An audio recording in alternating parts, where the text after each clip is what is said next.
اور اگر آپ نے ابھی تک ہمارا چینل سبسکرائب نہیں کیا تو فوراً سبسکرائب کیجئے، ساتھ ہی بیل آئیکن پر کلک کریں تاکہ مزید آنے والی ویڈیو ہیں وہ آپ کو وقت پر ملتی رہیں۔ کانٹریکٹ میرج جو ہے اس کے حوالے سے فرمائیے گا کہ کیا اس کی اجازت ہے ہمارے معاشرے میں، اسلامی معاشرے میں؟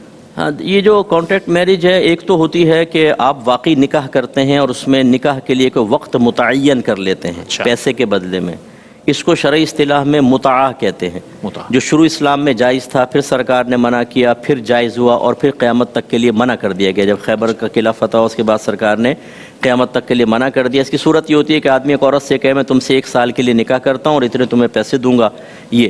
اور ایک ہوتا ہے پیپر میرج ہوتی ہے باہر، اس میں نکاح وغیرہ کچھ نہیں ہوتا، صرف وہاں کی نیشنلٹی وغیرہ حاصل کرنے کے لیے وہ کسی عورت سے پیپر پہ شادی کرتے ہیں، ایک پیپر ورک کر لیتے ہیں اور اس کو پیسے دیتے ہیں، لڑکی اپنے راستے پہ نکل جاتی ہے، مرد اپنے راستے پہ نکل جاتا ہے۔ یہ تو دھوکہ اور فراڈ ہے۔ اور اس میں ایک اور صورت یہ بھی خطرناک ہے کہ بعض اوقات اس میں لکھنا پڑتا ہے کہ میں پہلے سے میری کوئی بیوی نہیں ہے، یا ہے تو میں نے طلاق دے دی۔ اگر کوئی نہیں ہے تو چلے تو جھوٹ ہے، اور اگر یہ ہے کہ تھی میں نے اس کو طلاق دے دی تو فوراً طلاق پڑ جائے گی چاہے اس کا ارادہ نہ ہو۔ ایک اور خطرناک صورت جو مجھ سے پوچھی یو کے اندر ایک شخص نے کہ میں نے کورین عورت سے اسی طرح پیپر میرج کی اور ہم دونوں نے ایک فلیٹ شیئرنگ پہ رکھ لیا۔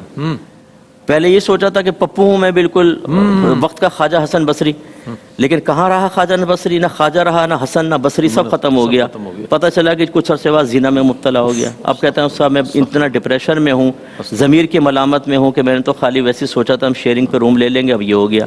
تو لازم بات ہے بھیڑوں کے چھتے میں ہاتھ ڈالیں تو وہ دستبوسی تو کرنے سے رہیں، وہ لازم بات ہے ڈنگی ماریں گی، وہی ہوا پھر یہاں پر۔ اچھا وہ سب ایک ریلیونٹ اس سے ایک سوال اور ہے، مسیار بھی ہے، اس کے بارے میں کیا کہیے گا؟ عرب دنیا میں اس کو بھی وہ کنسیڈر کیا ہے، وہ بات ہوتی ہے، اس پہ بھی ڈیبیٹ ہوتی ہے۔ دیکھیں مختلف قسم کے نکاح جو ہیں، ہمارے جو نبی کریم صلی اللہ علیہ وسلم نے تعارف پیش کیا اس نکاح کو بنیاد بنائیں، باقی سارے نکاحوں کو ختم کر دیں۔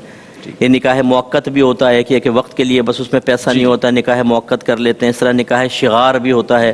نکاح شغار یہ ہوتا ہے کہ ہمارے تو وٹا سٹا ہوتا ہے نا، لیکن اس میں ایسا ہوتا ہے، شرط یہ ہوتی ہے کہ جی تم اپنی بیٹی مجھے دے دو، یعنی میرے سے نکاح کر لو، اپنی بہن کا سمجھ، میں اپنی بہن کا تمہارے ساتھ کر لیتا ہوں، اور یہ نکاح کرنا ہی مہر ہوگا۔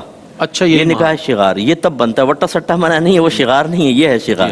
تو اس طرح جو جتنی بھی یہ نئی نئی صورتیں ہیں کہ جن کے اندر ایک نئی کنڈیشن لگائی جاتی ہے، سب سے پہلے اس میں علماء سے معلوم کیا جائے، اگر وہ پرمیشن دیں تو کریں، ورنہ جس طریقے سے تجارت میں ہم نے کل مال حرام پہ بات کی، اس سے مال حرام ہو جاتا ہے، زندگی تباہ ہوتی ہے، ایسے جو اگر نکاح حرام ہو جائے اس سے بھی زندگی تباہ ہو جاتی ہے۔ اب جیسے بھی ایک میرے شاگرد یہ عالم ہے، سندھی بچہ ہے، اس نے کہا ہمارے گاؤں میں ایسے نکاح ہوتا ہے کہ جا کے وہ لڑکی سے کان میں پوچھتے ہیں تمہارا نکاح فلاں سے کر دیں؟ اچھا گواہ کھڑے ہوئے یہاں پہ ٹوٹرو، انہوں نے بتا دیا ہاں کر دیں جی، آ کے پھر دولہا کے کان میں کہتے ہیں ہم نے تیرا نکاح فلاں سے کر دیا، گواہ نہیں سن رہا۔ اچھا کہتے ہیں اس لیے تاکہ کسی کی بچی کا نام اجنبیوں کے سامنے نہ آئے۔ واہ سبحان اللہ، اسکول میں جائے، کالج میں جائے، حج پہ جائے تو فوٹو بھی کھینچے، سب ہوں۔